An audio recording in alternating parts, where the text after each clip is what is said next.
요즘 금융시장을 보면 참 묘한 장면이 펼쳐지고 있습니다. 금값은 역사상 최고가 근처까지 다시 올라왔는데 비트코인은 정점 대비 무려 30% 가까이 빠진 상태죠. 두 자산이 이렇게 엇갈린 움직임을 보인다는 건 단순한 가격 조정이 아니라 지금 미국 금융시장 안에서 무언가 중요한 변화가 일어나고 있다는 신호일 가능성이 큽니다. 사실 금과 비트코인은 단순한 투자 자산이 아니라 돈의 흐름과 신용 상태를 비추는 거울 같은 존재이기 때문입니다. 이 둘의 움직임을 제대로 읽으면 주식시장뿐만 아니라 채권시장, 나아가 경기 흐름까지 미리 감지할 수 있습니다. 먼저 숫자부터 살펴보죠. 금 가격은 올해 10월 트로이 온스당 약 4,381달러까지 올라 사상 최고가를 기록했습니다. 현재 가격은 약 4,340달러 수준으로 고점 대비 하락폭이 1%도 되지 않습니다. 거의 꼭대기 근처에서 움직이고 있다는 뜻이죠. 반면 비트코인은 다릅니다. 최고가가 12만 달러 중반대였는데 지금은 8만 달러 후반대에서 오르내리고 있습니다. 단순 계산만 해도 약 30% 하락입니다. 같은 시기에 출발했던 두 자산이 이렇게 전혀 다른 방향으로 움직이고 있다는 건 그냥 우연이라고 보기 어렵습니다. 사실 얼마 전까지만 해도 금과 비트코인은 함께 상승하는 자산으로 여겨졌습니다. 이유는 명확했습니다. 달러 가치가 빠르게 약해지고 있었기 때문입니다. 2008년 금융위기 당시 미국은 대규모 양적 완화를 통해 엄청난 돈을 풀었고 2020년 팬데믹 때는 그보다 더 빠른 속도로 유동성을 쏟아부었습니다. 연준의 자산 규모만 봐도 알 수 있습니다. 2007년에는 약 8천억 달러 수준이었지만 2025년에는 몇 배 이상으로 불어나 버렸습니다. 위기가 올 때마다 돈을 찍어 위기를 덮는 방식이 반복된 셈입니다. 돈이 이렇게 빠르게 늘어나면 어떤 일이 벌어질까요? 화폐의 가치가 서서히 녹아내립니다. 실제로 2007년 이후 미국의 누적 물가 상승률은 50%를 훌쩍 넘겼습니다. 가만히 현금을 들고만 있어도 자산이 줄어드는 구조가 된 것이죠.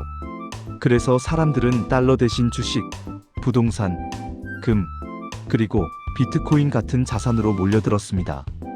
이른바 무엇이든 사면 오르는 시대, 에브리싱 랠리가 만들어진 배경입니다. 그 결과 S&P 500 지수는 수백 퍼센트 상승했고 나스닥은 그보다 훨씬 더 큰 폭으로 뛰었습니다. 금 가격도 몇 배나 올랐고 비트코인은 사실상 비교가 불가능할 정도의 상승률을 기록했습니다. 팬데믹 이후만 따져봐도 비트코인은 10배 이상 뛰었고 금과 주식도 모두 강한 상승 흐름을 보였습니다. 시장에 돈이 넘쳐나던 시기에는 어떤 자산을 사도 수익이 나는 환경이었습니다. 그런데 2025년 가을 이후 분위기가 달라지기 시작했습니다. 많은 자산이 고점을 찍은 뒤 조정을 받았지만 대부분은 아직 고점 근처를 유지하고 있습니다. 나스닥과 S&P 500 역시 큰 폭의 조정은 없었습니다. 그런데 유독 비트코인만 크게 밀렸습니다. 이 차이는 어디서 비롯된 걸까요?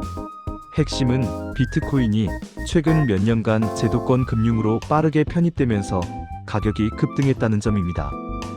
기관 투자자, ETF, 정책적 지원이 이어지면서 비트코인은 이전보다 훨씬 더 많은 자금을 끌어들였습니다. 특히 미국 정부가 친가상자산 정책을 내놓으면서 기대감이 정점을 찍었죠.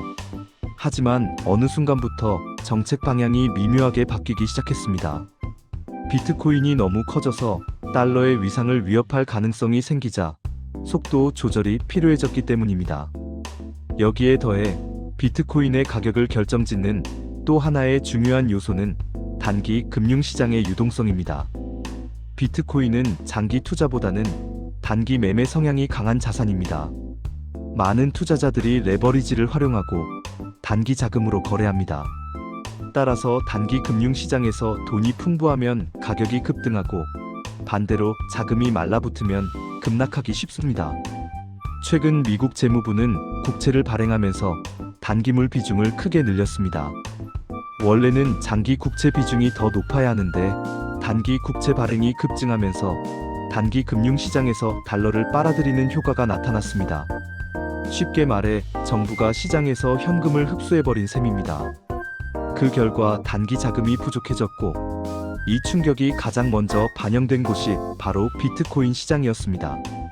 실제로 초단기 금리가 불안정하게 튀어오르는 현상도 관측되고 있습니다. 이는 단기 금융시장에서 유동성이 원활하지 않다는 신호로 해석할 수 있습니다. 이런 환경에서는 레버리지를 활용한 투자 자금이 줄어들 수밖에 없고 비트코인 가격도 압박을 받게 됩니다. 반면 금은 성격이 다릅니다. 금은 대체로 중장기 자금이 들어오는 자산이며 단기 금리보다는 장기 금리에 더 민감합니다. 최근 장기 국채 발행이 상대적으로 줄어들면서 장기 금리가 크게 오르지 않았고 그 덕분에 금 가격은 높은 수준을 유지할 수 있었습니다. 즉, 같은 유동성 환경 속에서도 금과 비트코인은 서로 다른 자금 흐름의 영향을 받고 있는 것입니다. 다만 비트코인 투자자들에게 완전히 희망이 없는 것은 아닙니다. 연준이 단기 국채를 대규모로 매입하겠다고 발표하면서 단기 금융시장에 일정 부분 유동성을 공급하겠다는 신호를 보냈기 때문입니다. 당초 예상보다 훨씬 큰 규모의 매입이 발표되었다는 점은 현재 단기 자금 시장이 상당히 타이트하다는 반증이기도 합니다. 문제는 그 규모가 과연 충분하냐는 점입니다. 시장에서 빨아들인 자금 규모에 비해 공급되는 유동성이 부족하다면 비트코인 가격의 반등은 제한적일 수 있습니다. 반대로 이 유동성이 시장 불안을 해소할 정도로 충분하다면 비트코인을 포함한 위험자산 가격이 다시 힘을 받을 가능성도 있습니다. 그래서 앞으로 비트코인 가격은 단순히 코인 시장의 이슈가 아니라 미국 단기 금융시장의 상태를 보여주는 하나의 지표가 될 가능성이 큽니다. 비트코인이 살아난다면 시장에 돈이 다시 돌고 있다는 신호로 해석할 수 있고, 반대로 계속 힘을 못 쓴다면 아직도 유동성이 부족하다는 경고로 볼 수 있습니다.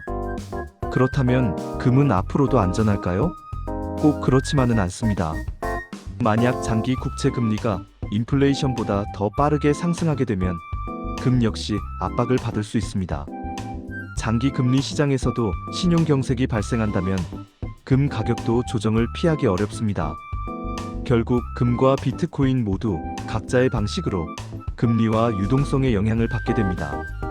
우리가 확실히 알 수 있는 한 가지는 과거처럼 무엇을 사도 다 오르던 시대는 끝나가고 있다는 점입니다. 이제는 자산 간의 차별화가 본격적으로 시작되고 있습니다. 같은 주식 시장 안에서도 승자와 패자가 갈리고 안전자산과 위험자산의 흐름도 점점 분명하게 갈라지고 있습니다. 이런 환경에서는 단순히 오를 것 같다는 감각적인 투자보다는 자금 흐름과 정책 방향을 읽는 능력이 훨씬 중요해집니다. 금과 비트코인의 엇갈린 움직임은 우리에게 아주 중요한 힌트를 던지고 있습니다. 지금 시장은 더 이상 모두에게 친절한 상승장이 아니라 선택과 전략이 필요한 국면으로 들어서고 있다는 신호입니다. 앞으로 시장이 어떤 방향으로 움직일지는 누구도 단정할 수 없습니다. 다만 한 가지 분명한 것은 비트코인의 움직임이 단기 금융시장의 긴장도를 보여주는 바로미터 역할을 하게 될 가능성이 크다는 점입니다. 이 흐름을 꾸준히 관찰한다면 주식시장과 전체 경제의 방향성을 조금 더 빠르게 감지할 수 있을 것입니다.